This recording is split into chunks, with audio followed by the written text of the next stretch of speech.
Buenos días. Empiezo yo. Bueno, gracias a Sergio por su presentación, en la que ha contado como un 80% de lo que yo quería contar. Nuestra presentación la vamos a, o nuestro turno entre José María y yo, vamos a presentar el proyecto y después unas pinceladas de los resultados que se han registrado en el piloto que se ha hecho aquí en La Rioja, ¿vale? Para luego dar paso a nuestros invitados, que son los que traen la mayor carga de interés. El proyecto, esta es la segunda jornada que organizamos de él. La primera se centró un poco en el fósforo, más bien en su química, o nos centramos más en mostrar esas cosas. Unas pinceladas sobre eso. El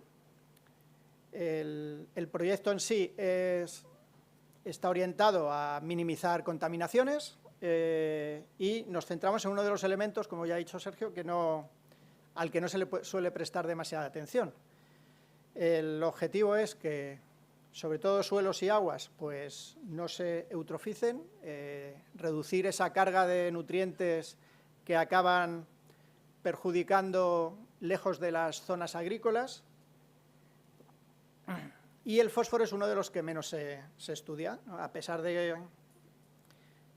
que siempre se contempla en los abonados, ¿no?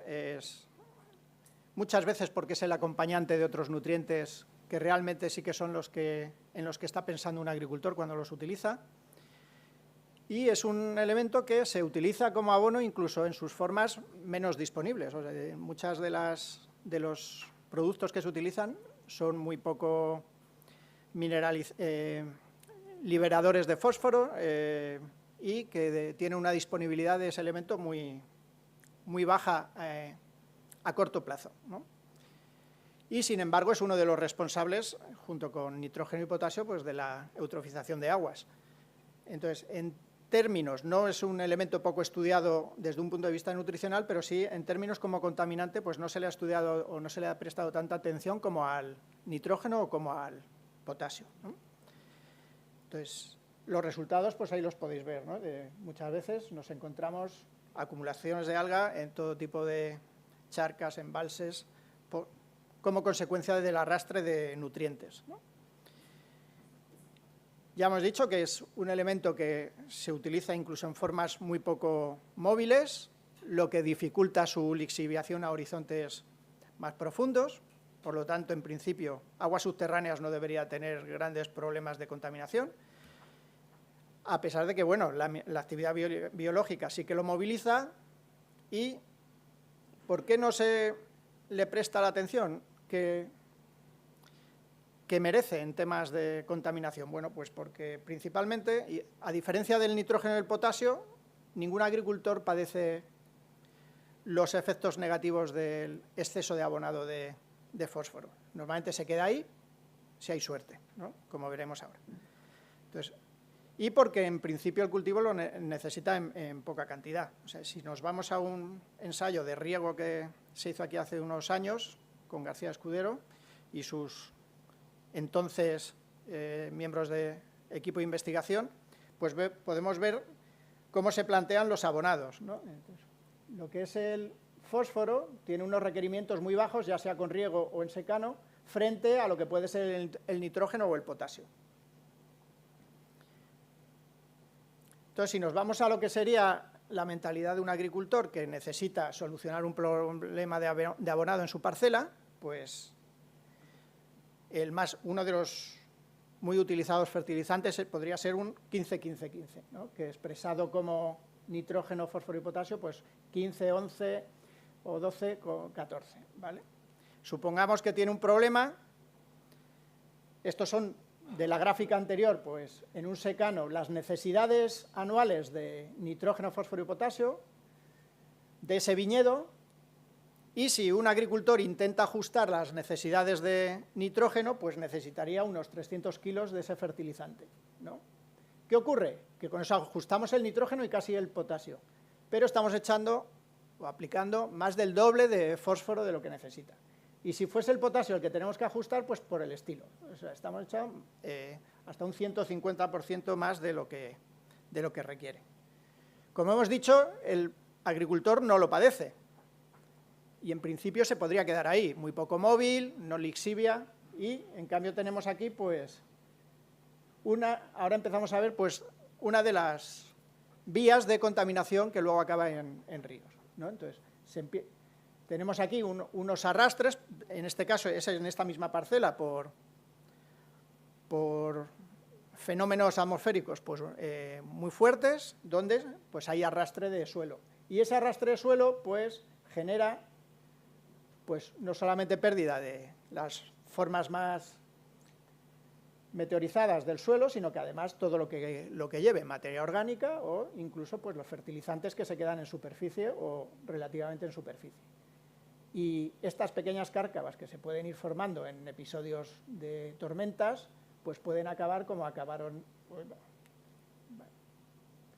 como acabó, pues esto es del año pasado, ¿no? Unas cárcavas que demuestran unas pérdidas de suelo pues importantes, ¿vale? Para estudiar esto, para intentar dar ideas de cómo intentar reducir tanto la contaminación de aguas y suelos como manejar un poquito el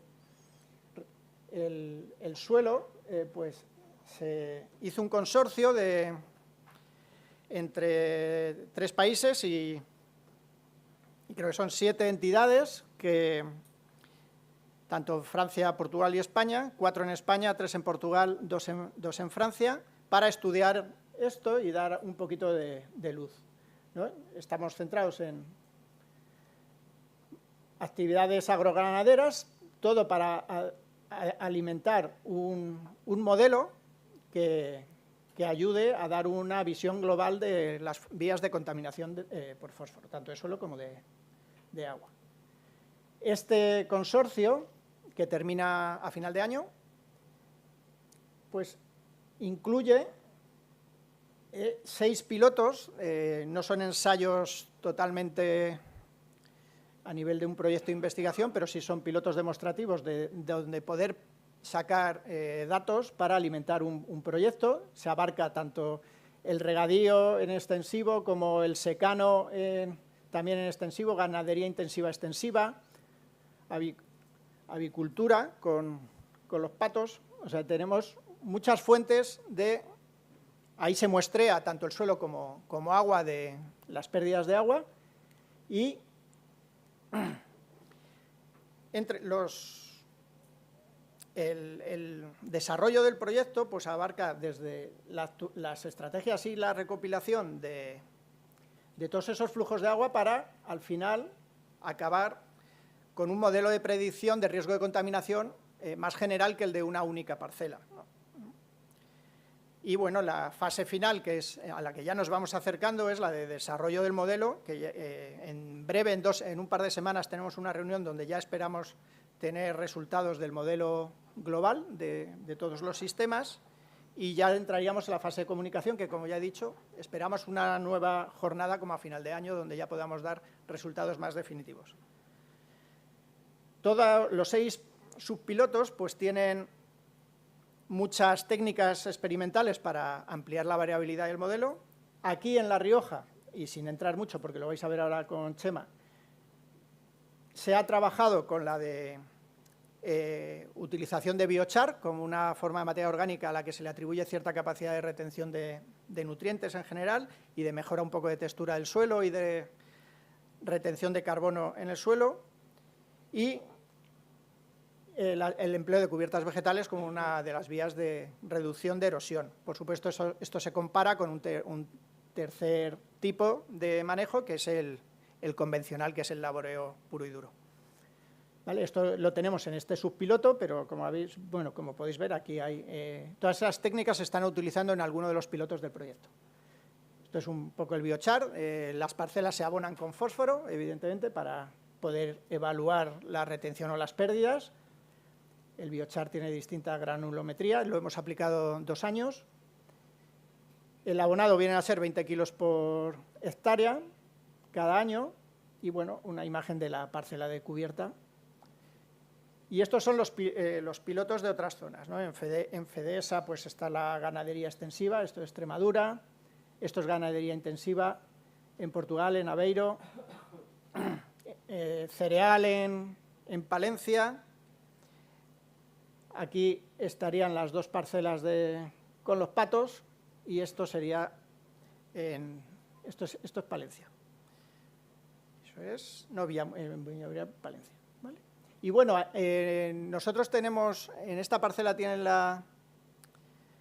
es el único caso en el que se evalúa el tema de momentos puntuales de tormentas y donde las medidas de contaminación son puntuales, asociados a las precipitaciones, pero en otras tres de los subpilotos lo que se hace es medidas en continuo de las zonas de desagüe de las parcelas en estudio, ¿no? Se hace con cámaras, simplemente por mostrarlo, unas cámaras que están apuntando y midiendo a determinadas longitudes de onda el curso del agua para correlacionarlo con concentraciones de fósforo. Esto se hace en Palencia y en Francia y en una de las parcelas de Portugal. Y con estos sistemas, pues al final, en unos casos son acequias, en otros son riachuelos, o sea pero con agua permanente, y es donde desaguan las parcelas. Y con esto, ya estoy terminando, pues se va a alimentar un único modelo con todas las fuentes de entrada de datos para intentar establecer pues un índice de riesgo en general para distintas casuísticas, ¿no? Esperamos en un par de semanas y ya a final de año pues poder mostrar resultados de este modelo. Y bueno, esto es el plan que tenemos. Ahora mismo estaríamos en la parte de desarrollo del manual de buenas prácticas agrícolas y de terminar de sacar el modelo. Y ya se ha iniciado ya poco a poco con la difusión de resultados, brevemente, o con muy poquito, con pinceladas, pero nada más. Ese es el punto en el que estamos. Y ahora doy paso a José María, que os va a hablar un poco del piloto que tenemos aquí.